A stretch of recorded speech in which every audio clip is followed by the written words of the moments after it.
Assalamualaikum warahmatullahi wabarakatuh. Jumpa lagi bersama sahabat-sahabat Makan TV dimanapun berada.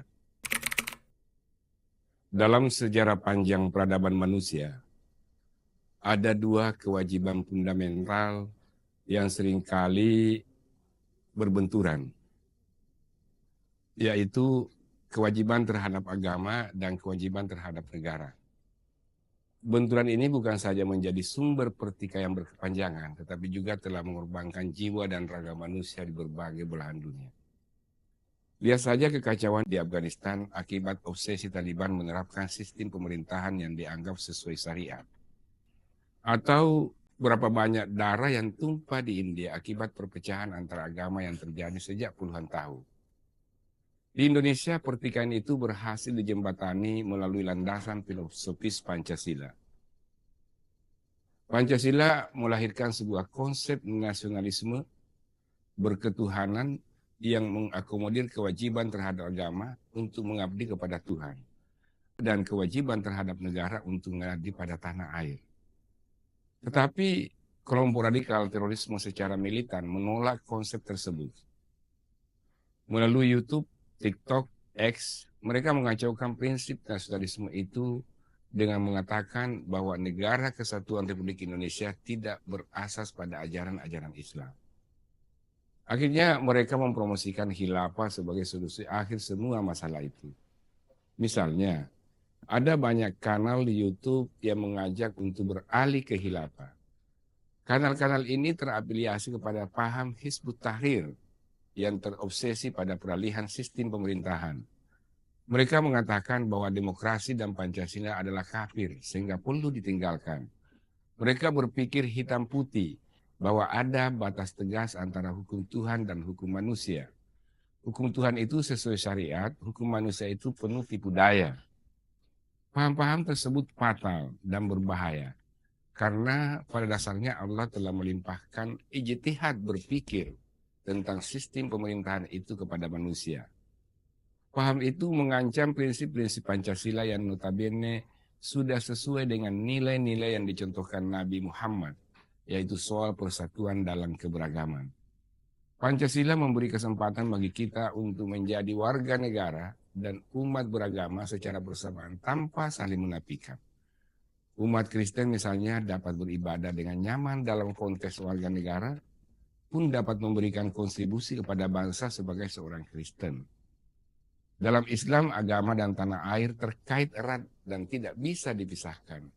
Seperti firman Allah dalam surat Al-Mumtahanah, La yanhakumullahu 'anil ladzina lam yuqatilukum fid-din wa lam yukhrijukum min diyarikum an tabarruhum wa tuqsitu ilaihim innallaha yuhibbul muqsitin.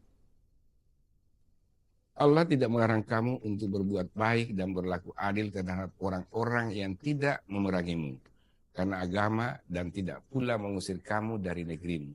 Sesungguhnya Allah menyukai orang-orang yang berlaku adil. Kelompok radikal teroris seringkali mempropagandakan frase al-Islam huwa din wa daulah. Daulah yang mereka maksud adalah daulah yang sektarian dan eksklusif. Propaganda ini menitikberatkan pada ambisi mereka menerapkan sistem politik ideologis yang tidak merangkul keberagaman. Ambisi tentu bertolak belakang dengan konteks yang juga sama pentingnya, yaitu membangun tanah air. Dalam konteks membangun tanah air, konsepnya terletak pada nilai-nilai nasionalisme yang terkandung di dalam Pancasila. Semua elemen masyarakat harus bekerja sama dalam rangka mewujudkan perdamaian dan kebaikan di negeri ini. Pancasila menisyaratkan warga negara untuk tidak hanya memiliki paham keagamaan, tetapi juga paham kebangsaan. Orang yang sudah memiliki paham kebangsaan tidak akan melihat lagi orang lain dari suku mana, agama apa, maupun golongan mana, namun sebagai warga negara. Bahkan Piagam Madinah memiliki asas yang sama dengan Pancasila, yaitu asas persatuan berbagai elemen masyarakat berbeda suku dan agama. Upaya itu merupakan bagian dari bentuk manifestasi rahmatan lil alamin.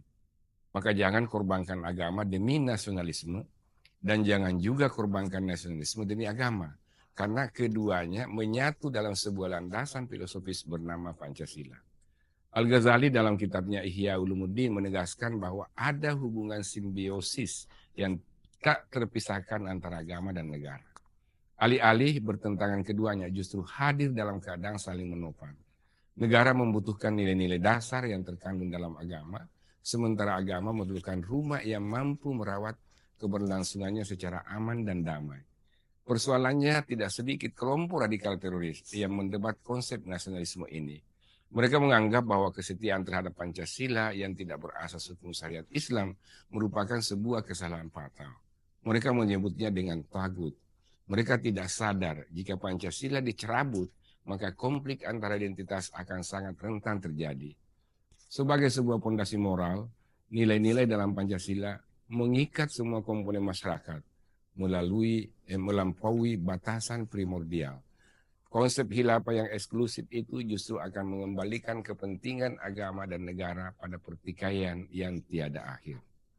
Demikian, semoga bermanfaat bagi kita semua, terutama kepada masyarakat, agama, bangsa, dan negara yang kita cintai ini. Wassalamualaikum warahmatullahi wabarakatuh.